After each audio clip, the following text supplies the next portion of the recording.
Ibnu Qayyim rahimahullah mengatakan, lanjutan bahasan kita,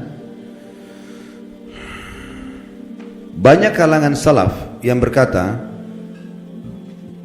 setelah mereka meninggal orang-orang pun sering mendatangi kuburan mereka, lalu membuat patung-patung mereka. Kemudian setelah masa demi masa berlalu, akhirnya disembahlah patung-patung tersebut. Ini maksudnya penjabaran daripada tafsir tadi Al-Quran itu, ayat sebelumnya yang sudah kita baca. Tadi kita sedang membahas tafsir surah Nuh ayat 23 ya. Jadi awal-awalnya dibuat patung-patung, sampai akhirnya di kuburannya mulai dibuat patungnya, dengan alasan syaitan bisikan supaya tidak lupa mukanya ya. Lalu kemudian mulailah berjalan waktu, lama-lama orang jadi sembah ya. Sembah itu berarti, sembah artinya kalau kita bilang iyyaka na'budu, hanya kepadamu kami menyembah. Sembah itu tunduk, patuh, cinta ya. Itu semua makna-makna sembah. Jadi akhirnya berlebihan pada benda-benda mati seperti ini. Diriwayatkan dari Umar radhiyallahu anhu bahwasanya Rasulullah sallallahu alaihi wasallam bersabda dalam hadis Bukhari Muslim, "La tatruni kama atratin nasara ibn Maryam, innama ana 'abdun faqulu Abdullahi wa rasuluh."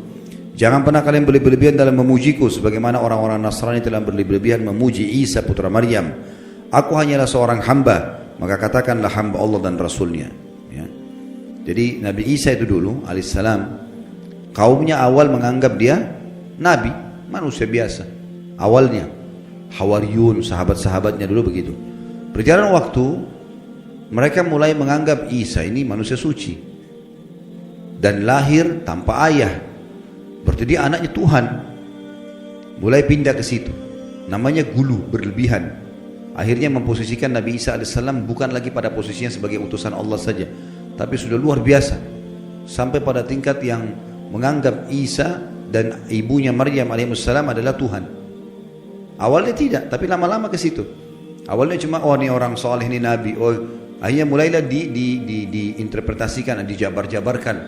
Nah ini kayaknya dia lahir tanpa ayah, berarti anaknya Tuhan nih. Nah berarti ya, supaya kita tidak lupa buat patungnya. Sekarang orang Nasrani banyak tidak sadar, mereka bukan lagi sembah Allah, bukan juga bahkan sembah Nabi Isa, tapi sembah apa? Patung. Ditaruh patung di situ, mengatakan itu patung Nabi Isa, patung Maryam. Patung, gak ada hubungannya sebenarnya. Tapi seperti itu. Dan apa bedanya dengan kaumnya Nabi Nuh yang tadinya buat patung, awal-awal diminta-minta, lama-lama akhirnya disembah gitu. Sementara Nabi Isa alaihissalam berlepas tangan dengan itu ya. Saya nggak tahu sudah pernah saya bacain belum dalam surah Al-Maidah ayatnya. Belum. Kita buka sekarang Al-Maidah. Kita lihat bagaimana Nabi Isa alaihissalam nanti pada hari kiamat itu kalau tidak salah di ayat 116 ya. Bagaimana Nabi Isa alaihissalam nanti dihakimi oleh Allah. Maksudnya Allah subhanahu wa ta'ala akan mengajak bicara Isa di depan makhluk semuanya, terutama pengikutnya yang menganggapnya sebagai Tuhan. Sudah buka 116? Baik. Saya bacakan, a'udzubillahi minasyaitonirrajim. Wa idz qala Allah ya Isa ibn Maryam anta qulta lin-nasi ittakhiduni wa ummi ilahaini min dunillah qala subhanaka ma yakunu li an aqula ma laysa li bihaqq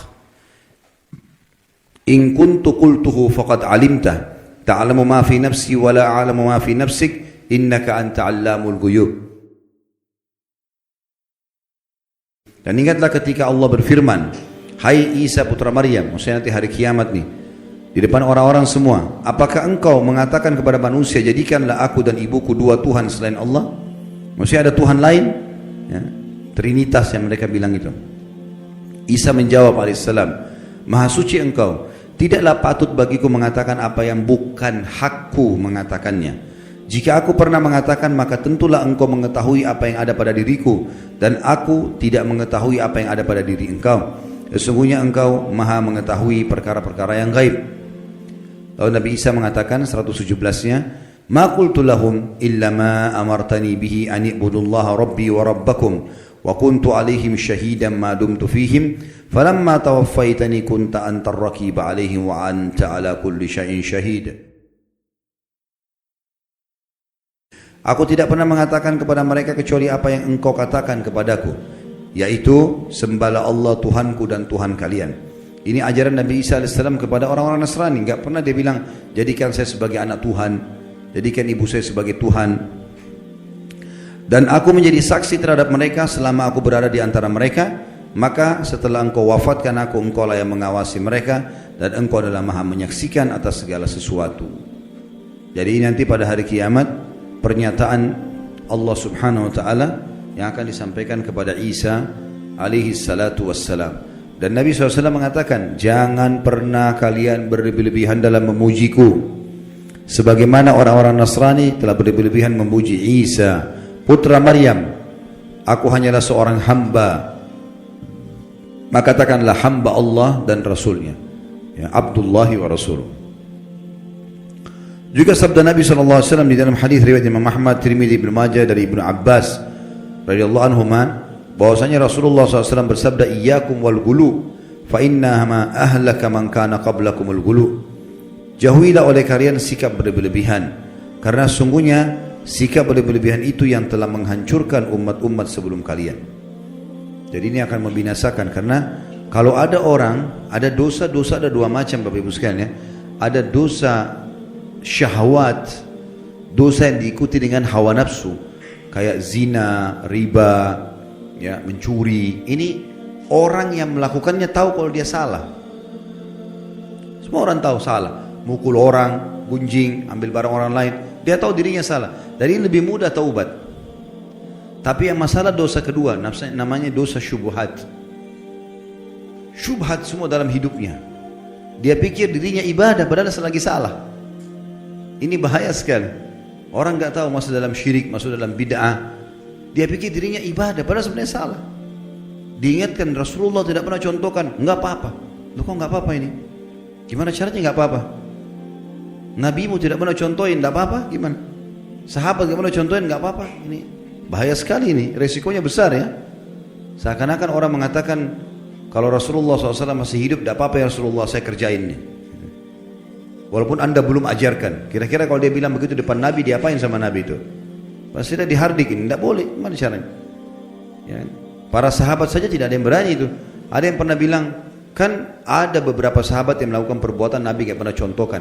Jangan lupa loh, waktu itu wahyu masih turun. Dan ada dalam sunnah-sunnah Nabi ada namanya kauliyah, perkataan, ada fi'liyah, ada perbuatan, ada takririyah, persetujuan Nabi. Kalau sesuai dengan wahyu, Nabi enggak tegur, Nabi biarin aja. Kalau dilarang, Nabi larang. Karena wahyu lagi proses turun.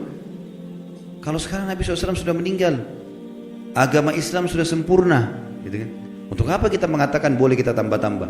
Kan jadi masalah. Syubhat jadi dia. Dia pikir dirinya ibadah padahal lagi salah. Kan ini jadi masalah ini. Habis waktunya bertahun-tahun dalam hal-hal yang tidak ada gunanya, gitu kan? Orang jaga kuburan, di situ dipakai kesyirikan. Orang minta-minta pada jenazah, dianggap dirinya ibadah. Duit ambil dari situ, hidup dari situ, ini kan masalah, ya? Jadi banyak orang subhanallah tidak sadar padahal dia masuk dalam dosa syubhat. Dan ini lebih bahaya karena orangnya susah taubat. Dianggap dirinya benar soalnya. Ini masalah, ya. Mudah-mudahan Allah selamatkan kita dari situ.